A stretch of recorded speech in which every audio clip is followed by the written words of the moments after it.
कहानी एक ऐसे मोड़ से शुरू होती है जो सूरज, ईशा और गुलाब सिंह, इन तीनों की जिंदगी को पूरी तरह बदल देने वाला है। माहौल में हलचल है, लेकिन असली तूफान उन पलों में छिपा है जो अभी सामने आने वाले हैं। शुरुआत होती है सूरज से। वह हमेशा की तरह अपने काम में लगा होता है, लेकिन तभी उसे एक पुरानी तस्वीर मिलती है। जैसे ही उसकी नज़र उस तस्वीर पर पड़ती है, उसका पूरा चेहरा फीका पड़ जाता है। उसकी आंखों में हैरानी, डर और सदमे का मिलाजुला भाव दिखाई देता है, क्योंकि तस्वीर में वही औरत होती है, वही औरत जिसे कुछ समय पहले उसने और गुलाब सिंह ने मिलकर किडनैप किया था। लेकिन इस बार बात सिर्फ एक किडनैपिंग की नहीं थी। सूरज का दिल तभी धड़कना बंद-सा हो जाता है जब उसे एहसास होता है कि तस्वीर में दिखाई देने वाली महिला कोई और नहीं, बल्कि ईशा की माँ है। यह सच उसके पैरों तले से जमीन खिसका देता है। वह समझ जाता है कि उसने अनजाने में बहुत बड़ा पाप कर दिया है। यह सोचकर उसके अंदर बेचैनी बढ़ने लगती है। वह खुद को बेहद दोषी महसूस करने लगता है।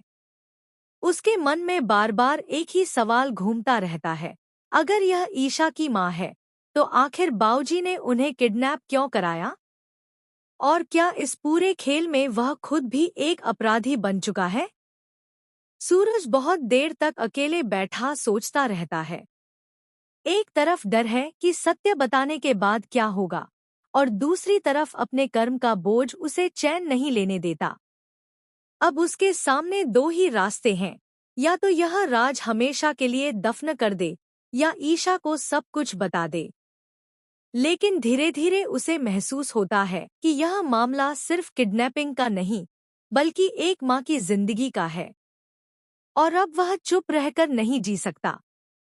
आखिर सूरज फैसला करता है कि चाहे कुछ भी हो जाए, वह आज ईशा को पूरी सच्चाई बताएगा, चाहे इसका अंजाम कितना ही भयानक क्यों न हो। दूसरी तरफ घर में माहौल बिल्कुल उल्टा होता है। गुलाब सिंह की शादी की तैयारियां पूरे जोरों पर हैं। चारों ओर रोशनी, संगीत, हंसी खुशी का शोर। सब कुछ रंगीन और खूबसूरत दिख रहा होता है। लेकिन इस चकाचौंध के बीच सूरज के दिल में डर और बेचैनी का तूफान चल रहा होता है। उसे सही मौका मिलते ही वह ईशा के पास जाता है। ईशा उसे देखकर हैरान रह जाती है। सूरज इतना तनाव में क्यों है? सूरज की आवाज भारी पड़ जाती है, लेकिन वह हिम्मत जुटाकर कहता है,